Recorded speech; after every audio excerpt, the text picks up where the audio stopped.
आपका दोस्त होस्ट अभिनव राव स्वागत करता हूँ क्राइस्ट टैलेंट के नए एपिसोड में। आज हम आपको मिलवाने लेके जा रहे हैं इवेंजलिस्ट सुनील गायकवाड़ जी से। तो स्वागत करते हैं सुनील जी आपका हमारे शो में क्राइस्ट टैलेंट में। हम जानना चाहते हैं आपके बारे में, आपकी मिनिस्ट्री में कि आप किस तरह परमेश्वर की सेवकाई करते हैं और आपकी जीवन की जो कहानी जो अब तक हम भी नहीं जानते वो हम हमारे साथ जो लोग देख रहे हैं वो जानना चाहते हैं, तो आप बताएंगे। Thank you very much. सबसे पहले मैं जीवित खुदावंद प्रभु यीशु मसीह को धन्यवाद देना चाहूँगा इस अवसर के लिए, क्योंकि ये आजकल टेक्नोलॉजी जो है और इस टेक्नोलॉजी के ज़रिए हम ज़्यादा से ज़्यादा लोगों तक सत्य को बांटना चाहते हैं और वो अवसर हमें मिला, इसलिए धन्यवाद देते हैं। क्योंकि यूहन्ना 8:32 में कहा है कि सत्य तुम्हें पता चलेगा और सत्य तुम्हें बंधन मुक्त करेगा। मैं एक क्रिश्चियन परिवार में ही पैदा हुआ। जैसे कि मेरे मम्मी पापा टीचर थे। CNI जो चर्च होता है वो मेरी पार्श्वभूमि है और ऐसे परिवार में मैं पैदा हुआ। हमारे घर का एक डिसिप्लिन ऐसा था जब हम छोटे थे तब से कि हर दिन 10 वचन बाय हार्ट करना है। उसको सुबह 10 वचन पाठ करने के बाद ही स्कूल जाना है। अगर एक भी वचन बाय हार्ट नहीं है तो without breakfast we have to go to school, and that was the discipline of our family. हमारे पेरेंट्स बहुत स्ट्रिक्ट थे, तो इसलिए वचन तो बचपन से पढ़ रहे थे। लेकिन जैसे ही बढ़ रहा था धीरे धीरे प्रभु में बढ़ रहे थे। हमारे गांव में जहाँ मैं रहता था वहाँ चर्च नहीं था, तो मेरे पापा ने पास्टर को रिक्वेस्ट किया था कि महीने में 2 बार हमारे घर आते जाओ। तो पास्टर हमारे घर आते थे और I remember I was in 8th standard. तो पास्टर आते थे और मुझे बोलते थे कि सुनील ये 5 रुपया लेना और एक सिगरेट पैकेट लेके आना। And I was very much disturb and I used to go. मैं जाता था और लेके आता था और पास्टर हमारे घर में सिगरेट स्मोक करते थे और मैं कोने में जाकर बैठ कर देखता था। और उसके बाद वो सफ़ेद कपड़ा पहनते थे और फिर वचन बांटते थे और वचन में वो कहते थे कि ये शरीर प्रभु का पवित्र मंदिर है और उसको पवित्र रखो। वो जाने के बाद मैं कंफ्यूज हो जाता था और धीरे धीरे मुझे लगने लगा कि क्या मसीह जीवन जीने के लिए सिगरेट पीना पड़ेगा। And then I started to smoke. मैंने सिगरेट पीना शुरू किया। मैं ये नहीं कहूँगा कि 100% उस पास्टर के कारण डिसीजन हमारा होता है, लेकिन कहाँ पर भी कोई नेतृत्व करता है और खास तौर पे प्रभु के सेवक उनके जीवन को देखा जाता है। तो मैंने सोचा कि चलो ये पास्टर सिगरेट पीते तो मैं तो जवान हूँ और मैं सिगरेट पीने लगा, मैं गुटखा खाने लगा। एक मसीह परिवार में पैदा होने के बावजूद भी जब मैं कॉलेज गया तब मैं 2 तरीके का जीवन जीने लगा। चर्च में आने के बाद दूत और बाहर जाने के बाद भूत। सारी दुनियादारी भी करता था, मारपीट, दोस्तों में सारी वर्ल्डली बातें। इस तरह से जीवन जा रहा था और 1995 में मेरी कुछ गलतियों के कारण, मेरे कुछ पापों के कारण अचानक से एक डर का तूफान मेरे जीवन में आया और मैं बहुत डर गया। जहाँ की मेरे पापा, मेरे मम्मी, हमारी ऐसी एक बैकग्राउंड था कि जहाँ पे डर नाम ही नहीं था। लेकिन सडनली ऐसा डर आया कि प्रभु मुझे नम्र करना चाहता था, मुझे गर्व था और उस गर्व को प्रभु तोड़ना चाहता था। और मैं मेरे रूम में गया और प्रभु को मेरा जीवन सरेंडर किया। मैं बोला प्रभु पता नहीं ये डर मुझे किस दिशा में लेके जा रहा है, लेकिन इस डर को मेरे जीवन से निकाल दो। और प्रभु ने उस डर को मेरे जीवन से निकाला। उसी दिन से मैंने मेरा जीवन प्रभु को दे दिया और मैंने मेरा सेवा कार्य शुरू किया। लेकिन उसके पहले मेरा सपना था कि बचपन में तो मैं कहता था कि मुझे डॉक्टर बनना है, लेकिन जैसे जैसे मैं बड़ा हुआ तो मुझे गाने में शौक है, एक्टिंग में शौक है। तो कॉलेज में जाने के बाद मेरा बहुत ही स्ट्रॉन्ग डिज़ायर था कि मैं फिल्म एक्टर बनूं। और उस ज़माने में जब मैं अहमदनगर में था तब मैं कहता था कि मुंबई में मुझे एक कदम रखने का मौका मिले, मैं दिखा दूंगा कि मैं कितना ग्रेट एक्टर हूँ। लेकिन आई रियली थैंक गॉड कि प्रभु हमसे प्रेम करता है। मुंबई में आने के पहले ही उसने मेरे उस डिज़ायर को निकाल दिया और जिन फिल्मी गानों का मुझे शौक था वो सारी बातों का मुझे नफरत होने लगा और मैं प्रभु में अधिक अधिक पढ़ने लगा। और मिनिस्ट्री के बारे में मुझे पास्टर राजू जॉन जो है, माँ बाप के बाद उन्होंने भी काफ़ी बातें सिखाई। और मैं कॉलेज में था तब एक हमको मैडम थी सालवे मैडम, उन्होंने मुझे बोला कि प्रभु तुझसे बात करेगा, ये तेरी इच्छा है लेकिन प्रभु की इच्छा है कि तू उसकी सेवा करे, वो भी जानना जरूरी है। तो मैं बोला प्रभु मुझसे कैसे बात करेगा। तो उन्होंने लिखा था मुझे खत, उसमें लिखा था वचनों से, सपनों से, दृष्टांतों से, प्रभु के दासों से। और फिर मैं वचन पढ़ने लगा, प्रार्थना करने लगा, और प्रभु ने मुझे अपना पाचारण बताया, मेरा कॉलिंग बताया। और वो मेरा कॉलिंग मैं आपको पढ़ के दिखाऊंगा।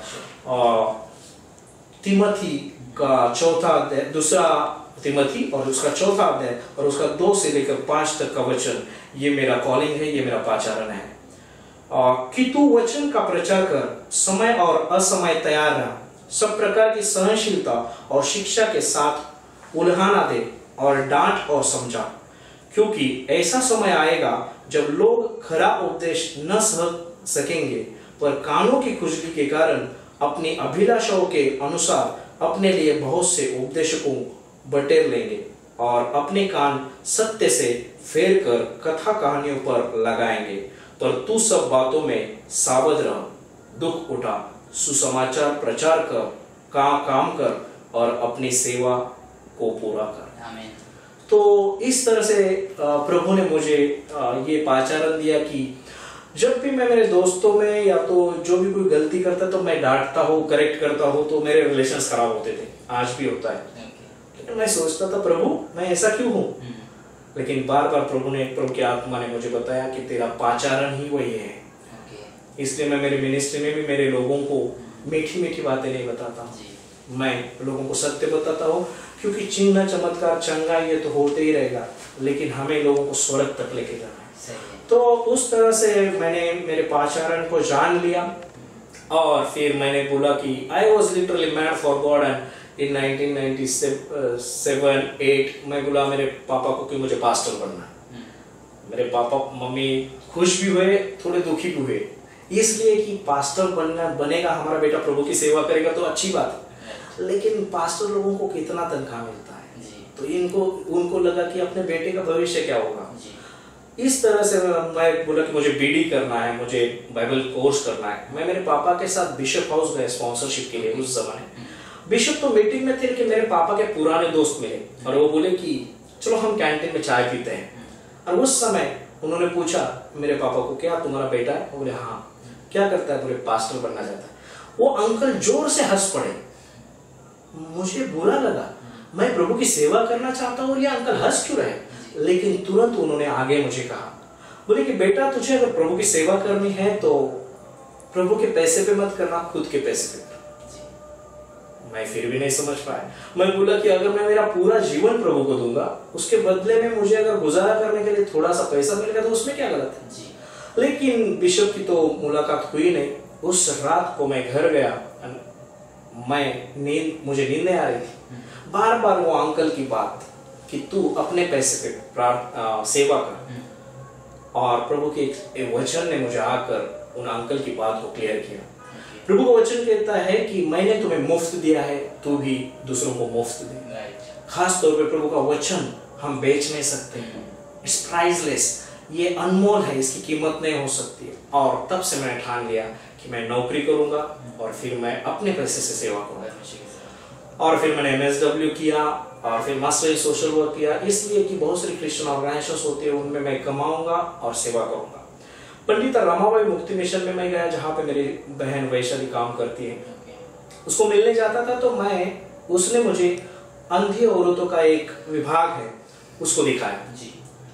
उन अंधी औरतों को देखने के बाद मैंने देखा कि उनको आंख नहीं है, लेकिन वो खाना बहुत अच्छी तरह से बनाते हैं। उनको आंखें नहीं है, लेकिन वो दूसरों को पढ़ाते हैं, सुई धागे का काम करते हैं। और मैं वहां पे शर्माया, क्योंकि मैं चाहता था कि मैं मेरी पर्सनैलिटी का इस्तेमाल एक्टिंग के लिए, खुद का नेम फेम के लिए करूंगा। और वहीं पे मुझे पता चला कि जी नहीं, जीने का मतलब दूसरों को रास्ता दिखाना। At that time I decided I will live for others, और मैं लोगों को प्रभु की तरफ लेके आऊंगा।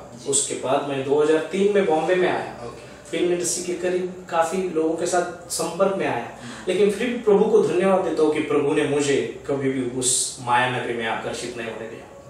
आज मैंने मेरा एक्टिंग का स्किल जो है वो भी मिनिस्ट्री में इस्तेमाल किया, उसके कारण मुझे एक फिल्म में भी काम करने का मौका मिला। लेकिन वो फिल्म रैप्चर पे जो फिल्म है वो प्रभु की महिमा की फिल्म है। उसके बाद मुझे महाराष्ट्र गौरव अवार्ड भी मिला इन फिल्म के कारण और मिनिस्ट्री के कारण। और वो महाराष्ट्र गौरव अवार्ड मुझे 2008 में नागपुर में मिला। और वो अवार्ड जैसे ही मुझे पता चला कि मुझे मिल रहा है, मैं घुटनों पे जाकर प्रभु को बोला, उस स्टेज पर मैं मेरा गौरव नहीं आपका गौरव करूंगा।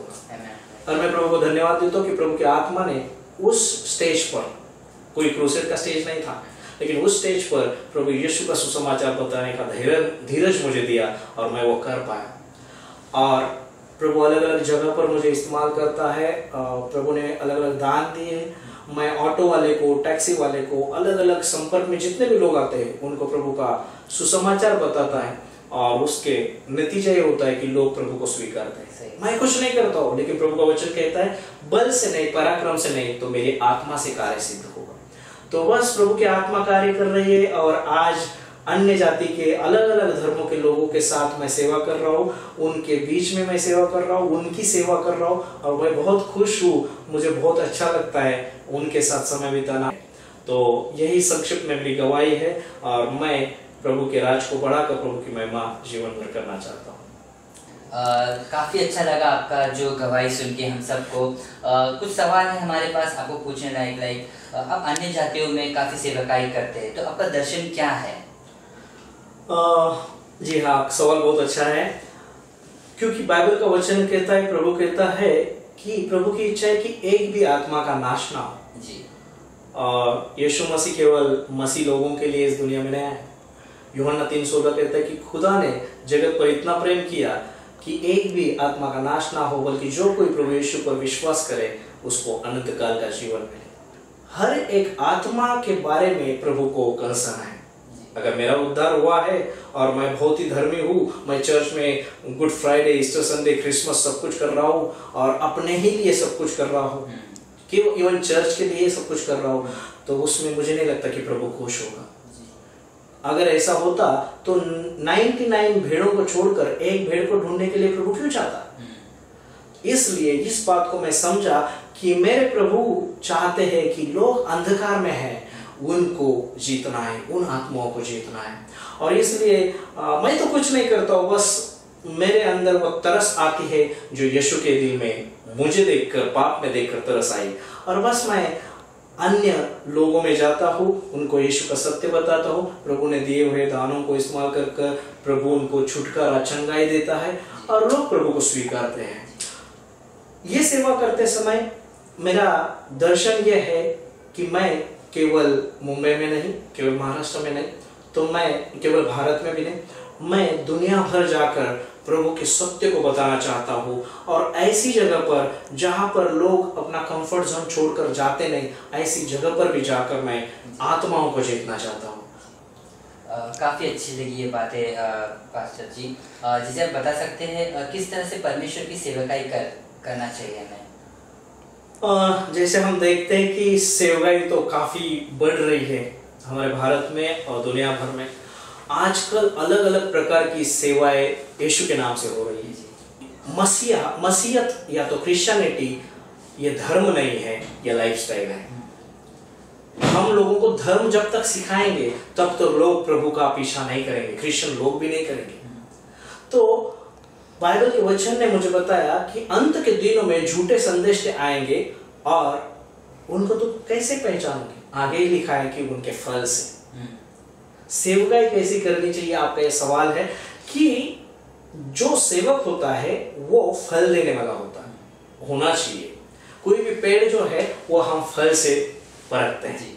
अगर मीठा फल देने वाला होगा तो हमारी नजर उसके, हम रुक जाएंगे, हम पत्थर भी मारेंगे, लेकिन कड़वा फल वाले की तरफ हम देखेंगे भी नहीं। लेकिन आजकल ऐसा है कि समझ में नहीं आता है कि सत्य कौन सा है और झूठ कौन है, क्योंकि फल देखने के लिए लोगों में भी संयमता नहीं है। लोग तुरंत उछल जाते हैं और झूठी सेवा में, चिन्ह चमत्कार के पीछे लोग लगते हैं। मैं ये नहीं कहता हूँ कि चिन्ह चमत्कार प्रभु से नहीं है, हमारी अपनी मिनिस्ट्री में भी चिन्ह चमत्कार होते हैं। लोगों को अलग अलग पीड़ाओं से दुष्ट आत्मा निकल जाती है, अलग अलग पीड़ाओं से, बीमारी से चंगाई मिलती है। हम भी विश्वास करते हैं, लेकिन हम उसको ज्यादा इंपॉर्टेंस नहीं देते हैं। वो तो जरिया है हमारा ऐसा एक भी संडे या तो एक भी मैसेज नहीं जाता है कि उस मैसेज में हम हमारे कलीसिया के लोगों को कहते हैं कि आप अगर यहाँ आते हैं तो आप यीशु के जरिए स्वर्ग में जाने के लिए आपने तैयार रहना चाहिए। हम वो यीशु लोगों को सिखाते हैं कि जो स्वर्ग में लेके जाए। तो सेवा इस तरह से करनी चाहिए। मैं सिंपल 2 बातें बताकर इस सवाल का जवाब देने की कोशिश करूंगा। जैसे पहले भी मैंने बोला कि सेवा बल से नहीं, पराक्रम से नहीं, तो प्रभु की आत्मा से कार्य सिद्ध होता है। प्रभु की आत्मा से, मेरे मन से नहीं करे, प्रभु की आत्मा से सेवा करें। और दूसरी एक बात, सिंपल बात है, जिस यीशु का नाम लेकर हम सेवा कर रहे हैं उस यीशु ने जैसी सेवा की वैसी ही सेवा करें। जैसे एक आखिरी सवाल है हमारे पास, किस तरह से शिष्य तैयार करनी चाहिए हमें, आप बता सकते हैं हमारी जनता को? जी हाँ, तो शिष्य बनाने के लिए यीशु ने क्या किया? यीशु ने शिष्यों को चुना और यीशु केवल उनको कभी कभी नहीं मिलता था, यीशु हमेशा उनके साथ रहा, यीशु हमेशा उनको लेकर चला। अगर किसी को शिष्य बनाना है प्रभु यीशु का तो आपको समय देना पड़ेगा, आपको रात दिन कुछ नहीं देखना पड़ेगा, उनके साथ समय देना पड़ेगा, उनकी फैमिली प्रॉब्लम्स को, उनके पर्सनल प्रॉब्लम्स को समझना पड़ेगा और उनके साथ समय बिताना पड़ेगा, जैसे मेरे यीशु मसीह ने अपने चेलों के साथ समय बिताया। दूसरी बात ये कि शिष्य बनने के लिए शिष्य वही बन सकता है जो प्रभु के सामर्थ्य करता है। लोगों को केवल लाकर चिन्ह चमत्कार उनके लिए दुआ करना ये नहीं, लेकिन लोगों को प्रभु के सामर्थ्य से भराना, ये एक सेवक का काम है। और वो कैसे भर सकते? क्योंकि प्रभु ने भी अपने सेवकों को, अपने लोगों को कहा, जब तक तुम्हारे ऊपर पवित्र आत्मा नहीं आती है तब तक उस जगह से आप ना जाना। प्रभु के आत्मा में लोगों को भराना, उसमें उनको चलाना, वही आत्मा उनको शिष्य बना सकती है। हम और आप नहीं बना सकते। प्रभु की आत्मा उनको शिष्य बनाएगी, लेकिन एक सेवक का फर्ज है, जैसे यीशु ने करुणा के साथ हम पर प्रेम किया, वैसे लोगों के ऊपर हम केवल एक सेवक के नाते एक भेद रखकर नहीं, उनके साथ उनके लेवल का होकर, उनके साथ उठ बैठकर, उनको प्रभु की बातों को, वचनों को सिखाकर, पवित्र आत्मा की महत्व बताकर उनको प्रभु की ओर अगर लेके जाएंगे, यही हमारा उद्देश्य है। क्योंकि हमको आत्माओं को जीतना है, इसलिए हमारे कलीसिया के लोगों को हम शिष्य बना रहे हैं, ताकि वो भी दूसरों को जाकर शिष्य बनाए और बहुत ही जल्दी प्रभु का राज बढ़े। और प्रभु जब दोबारा आएगा तब हम सब उसके साथ महिमा में, स्वर्ग में जा सके। तो देखा दोस्तों, आज हमने बातें की इवेंजलिस्ट सुनील गायकवाड़ जी से, और कैसे परमेश्वर उनका इस्तेमाल कर रहे हैं, किस तरह से परमेश्वर के कार्य को वो इस तरह से इस्तेमाल कर रहे हैं कि अन्य जातियों में भी वो परमेश्वर का सुसमाचार लोगों तक पहुंचा रहे हैं। तो हम भी आज आपको उत्तेजित करना चाहते हैं कि आप भी परमेश्वर का सुसमाचार लोगों तक पहुंचाएं। तो जैसे दोस्तों, आपको हमारा शो जो हम कर रहे हैं आपको पसंद आ रहा है, तो हमें सब्सक्राइब और लाइक कीजिए, और दिए हुए ईमेल एड्रेस पे हम पे संपर्क कीजिए कि आपको ये शो अच्छा लगा है। और तब तक के लिए इजाज़त मांगते हैं। जय मसीह।